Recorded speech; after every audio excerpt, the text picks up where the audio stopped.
yourself a cold one. They strike 'em, huh? And listen to Ross Tucker break down the top college prospects on another tasty edition of The College Draft.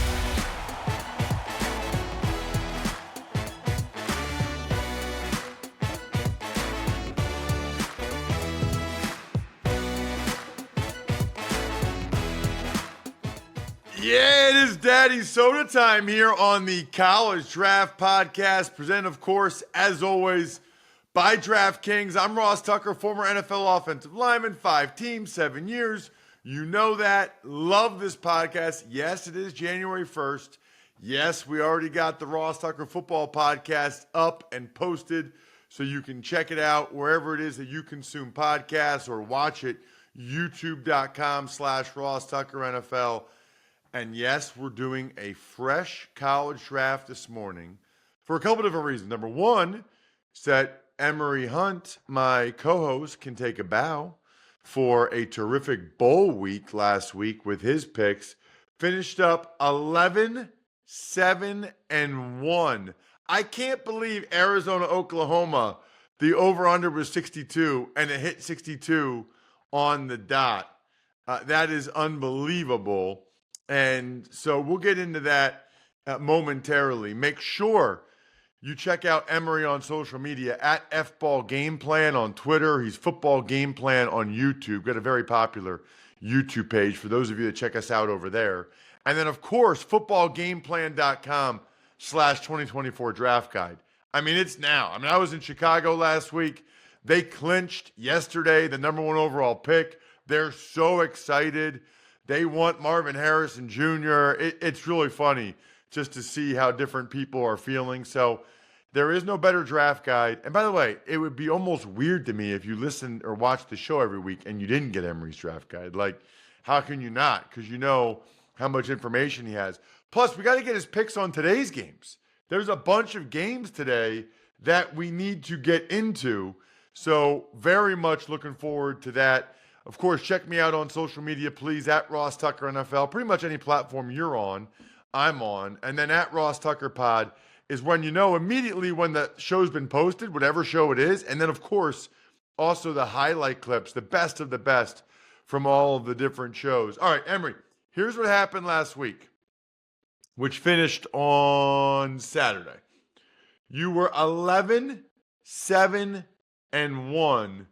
By the way, I don't even know how you do that well because you're watching these games and there's like no way of knowing who's playing in some of these games because they don't have to tell you.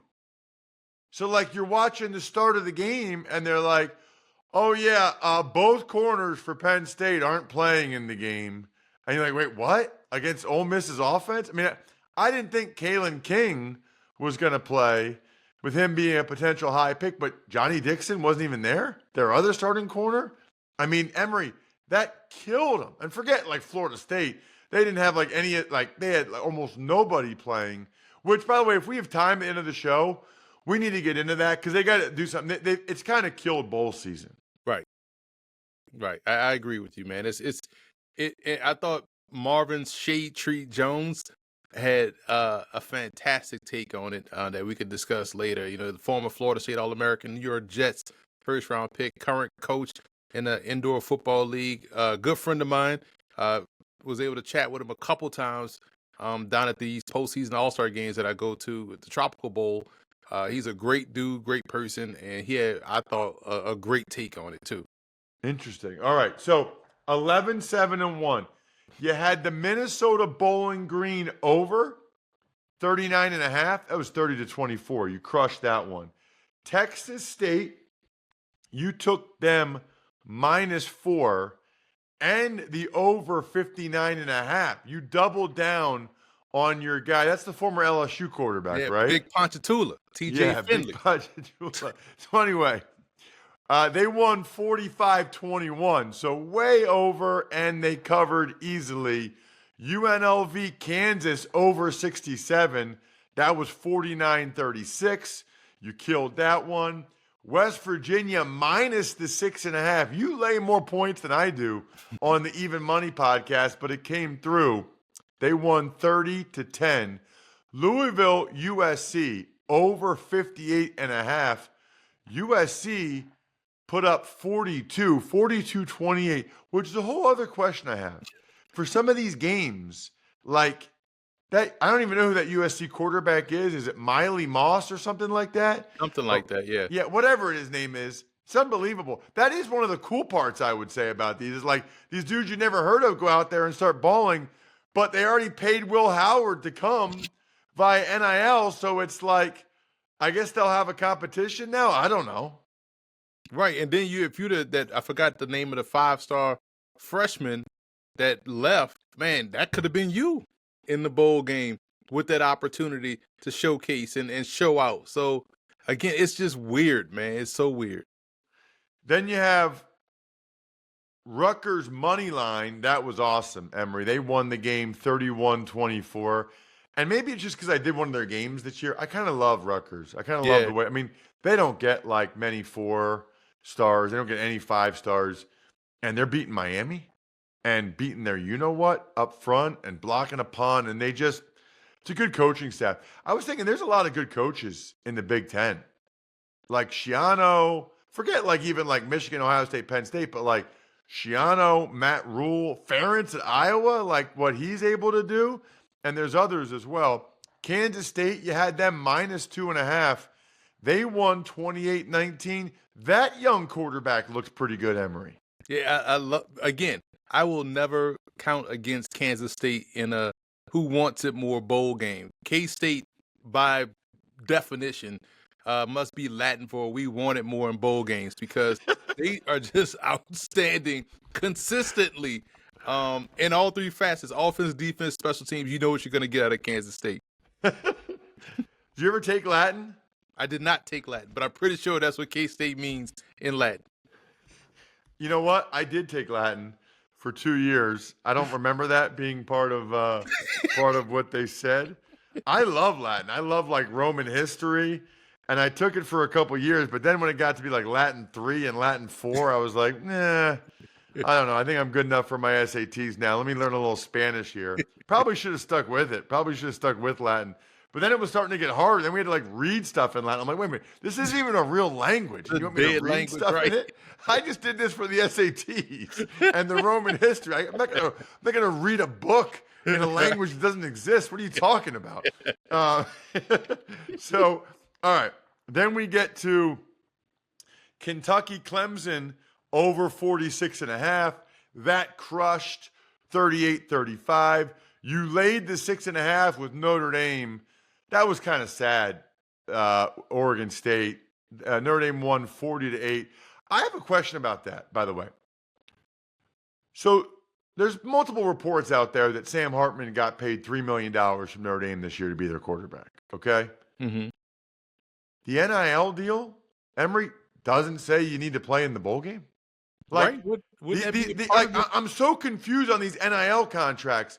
They don't write it in there like the whole season, like including the bowl. I mean, I just feel like if I was given $3 million, I would have put the bowl. I mean, it didn't matter. They won 40-8, whatever. But I feel like I would have put in the contract, this you need it to get the rest of the money. You got to do the bowl game too, buddy. Right. You got to play all games that Notre Dame has on the schedule, which include the bowl game and or subsequent playoff games or whatever.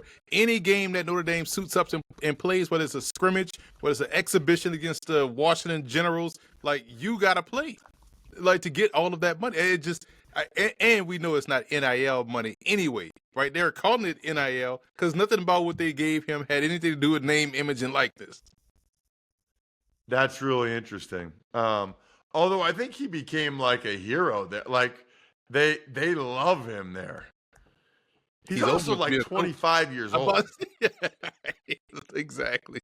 I mean, what was it like when Sam Hartman goes into a dorm party with 17-year-olds and some of them like, hey, Uncle Sam. Hey, I'll tell you this. Even my senior year, I was 22 and I felt like the old head on campus. So I can't even imagine being 25, you know? It's such a difference. I mean, 25, 22, 23, 24, 25. I was in my 4th year in the NFL. I had just moved. I moved up here to Jersey when I was 24. So I had a grown man job for 2 years. And 25, it was a year before I started football game plan. Put it that way. I was in my 4th year in the NFL. I was halfway done my pro career. I had a pension. I'd already locked in a pension. All right. Memphis plus 9.5. They won outright. Missouri money line, Emory. That was interesting, but that was smart because Ohio State, I don't even know who the quarterback, I missed the start of the game because we had a production meeting. Who was the quarterback playing when I was watching the Ohio State game? Devin Brown wearing number 33. No, but when I was watching, he wasn't in. Oh, because he got hurt. Yeah, it was like Kienholz or Keenholz. Yeah, Keenholz. What am I even watching right now? Right, exactly. And they the fact that Ohio State in 2023 put up 3 American points, it was horrible. Like you just would have expected Ohio State, anybody on their roster, in any iteration of a starting lineup would have scored at least 17, right? 3. Unbelievable. I mean, I don't even know how Ohio State fans feel about it, whether they care. I'm kind of curious, actually, what the deal is there. All right, then the ones you missed, you took Tulane plus 10.5. They lost 41-20. Losing their coach, that was not good. That you could tell that was not good. The amount of they were up in that game, and then they were playing in what looked to be a hurricane. And they just kept fumbling the ball. Both teams actually kept fumbling the ball away, and that one just got out of hand for Tulane. SMU minus 10. They lost 23-14. Texas A&M minus 2. They lost 31-23. These are your losses. Mm-hmm. Penn State minus 4. They lost 38-25. You can't not have your corners and your best edge rusher and your left tackle against Ole Miss. And you stop running the ball when you were running it at a very successful clip against Ole Miss. Should have ran it every play. Every play. That was their success. Maryland, Auburn over 46. You barely missed. Florida State plus the 14.5. We're not even going to talk about that game. Wyoming minus 4. They won, but only 16-15. And then we talked about Arizona, Oklahoma. I will say this about the Florida State game because, and here's where people got to understand. When you have new information, your pick changes. Because I was on the Early Edge podcast for CBS Sportsline later in the week, and someone was like, hey, he took Georgia in this one, but on Ross Tucker's show, he took Florida State. Yes, because when we did the show on Sunday, we didn't have that information that 65% of the damn roster was going to opt out. By the time we did the show on a Wednesday or Thursday, I think it was, we had the information that all these guys were opting out.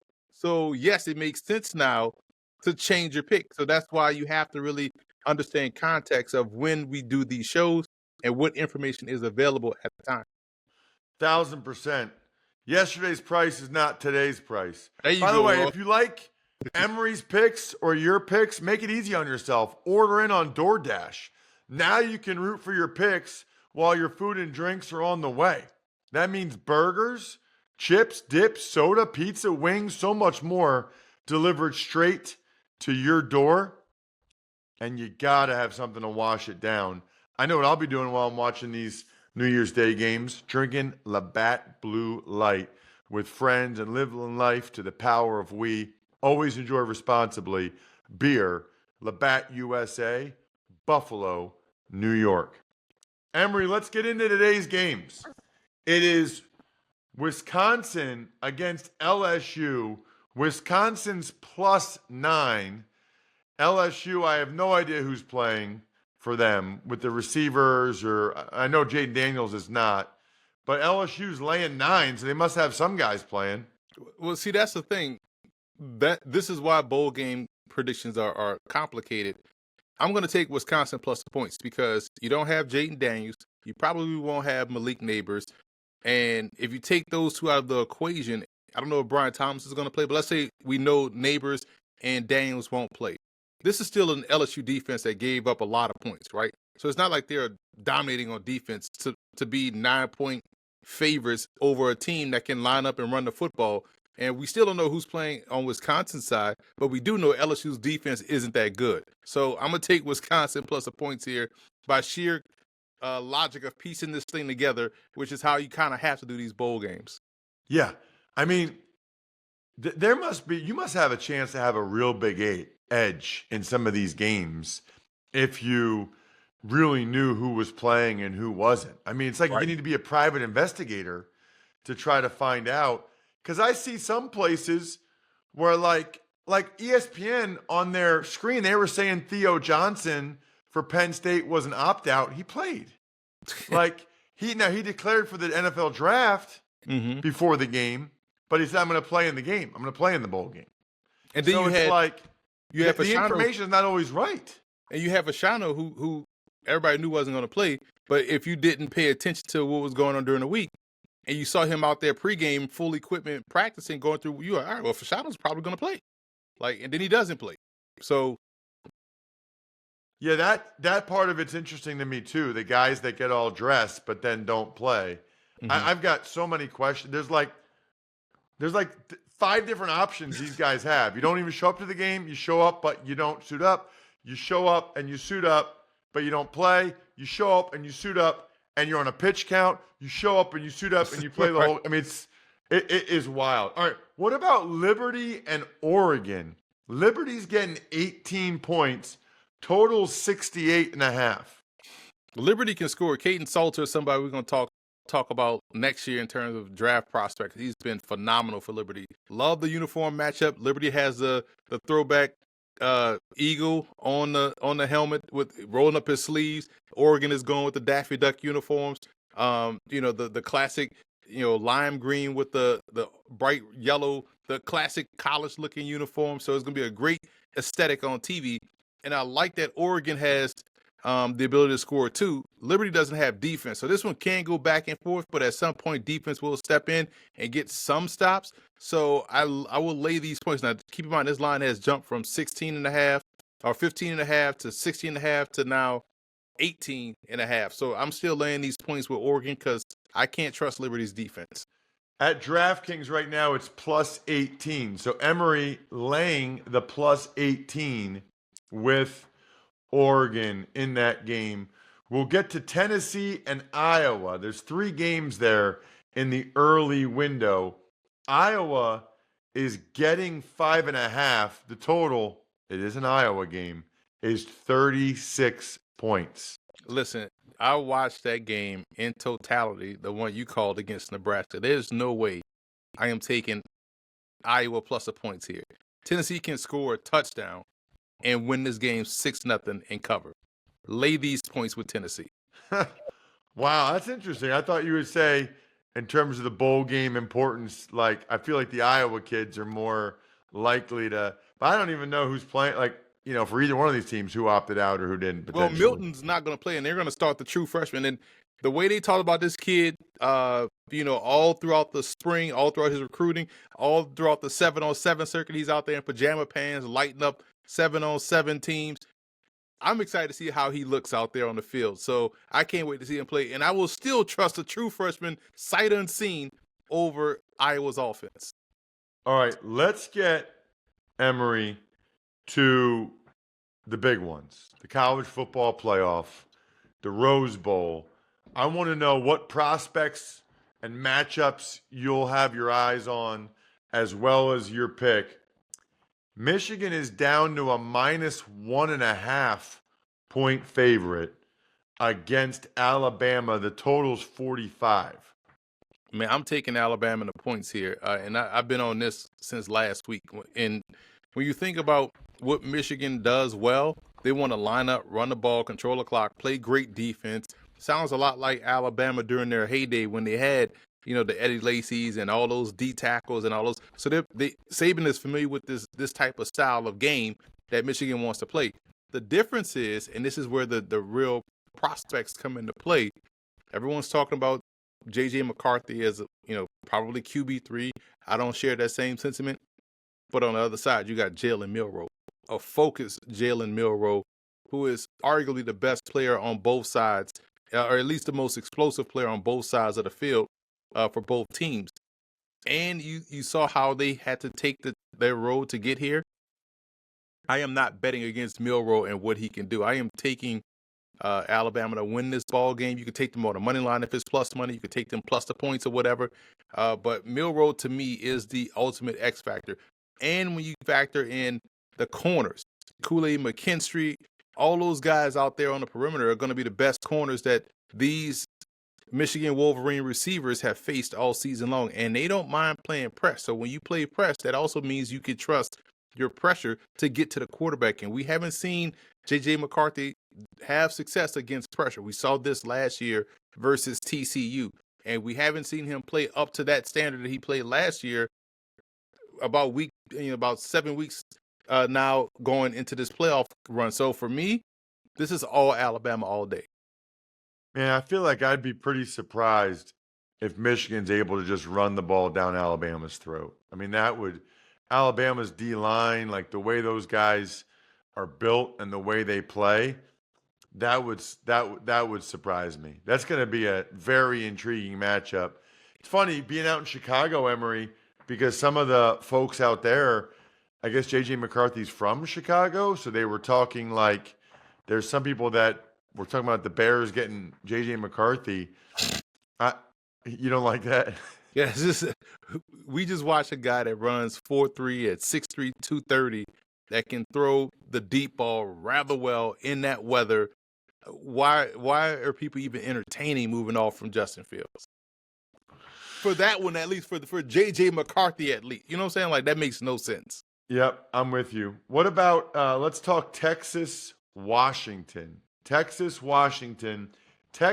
is laying 4 points right now. The total is 63.5. This game, the football side of things, it'll all come down to in the trenches, right? Texas O-line, Texas D-line, Washington O-line, Washington D-line. Texas has the advantage along the line of scrimmage. But the prospects, obviously Texas has those 2 D tackles that everyone loves that are going to be great pros. But you look at the perimeter, you look at Odunze, you look at Johnson, the running back, but you look at that explosive speed that the Texas Longhorns have, and Ewers' ability to throw the ball deep down the field, as well as Michael Penix. So you got great quarterback play, you got great talent on the perimeter. So if all of those things are equal in a wash, you go to the point of attack, then line of scrimmage, that's where Texas, I think, can play any type of game. Those interior defensive tackles, Sweat and I forgot the other one. But both of those guys getting that quick interior pressure, collapsing the pocket around Michael Penix, who's not the runner that maybe people may think he is. He's more of a pocket movement guy, which is still good, but getting that interior pressure is going to be a problem. So I like Texas here to cover the spread. It was 4.5. Now it's down to 4, much more reasonable number. That hook doesn't get you. I'm going to lay these points for Texas. Curious, Emory. We can dive more into the bowl stuff next week. We'll have more time because next week we'll go over your picks from the day as well as getting into the national championship game in detail. But I'm curious, if you had to rank these 4 quarterbacks in the college football playoff from a pro prospect standpoint, and I realize they might not all come out or whatever, but if you had to rank these 4 guys, they're not considered Caleb Williams or Drake May or whatever, but they're still all pro prospects. How would you break these guys down? Focusing on the term prospects, Milroe would be 1. Then you look at Penix, then Ewers, then J.J. McCarthy. The reason why I have Penix over Ewers, I've seen more of Penix, right? And granted, you have to factor in upside, but that's why I have Milroe number 1. But Ewers, feel like we already talked about that, Kevin Cobb, right? And I also feel like when you look at Penix, I see a lot of Josh Dobbs in this game. Milroe to me is the Anthony Richardson, is that type of talent that you gamble on because of the explosive speed. You like where the mental focus is and how he took himself getting benched, got better, and just now is on a different level in terms of how he's playing situationally. And J.J. McCarthy, I think, is a solid QB2 at the pro level, not necessarily a difference maker as a starter, as some people are projecting him to be. very interesting. And I'll be curious to see which of these guys stay in school and which of these guys end up going to the NFL. If any of them, I guess, they all could come back, other than Penix, I guess, on some level. Check him out on social media at FBall Game Plan. I'm at Ross Tucker NFL. The keg is kicked. We're all tapped out. Thanks for tuning in to College Draft. Make sure to also check out the Ross Tucker Football Podcast, Even Money, and Fantasy Feast, all on the DraftKings Network, YouTube, or subscribe to the podcast on your favorite platform.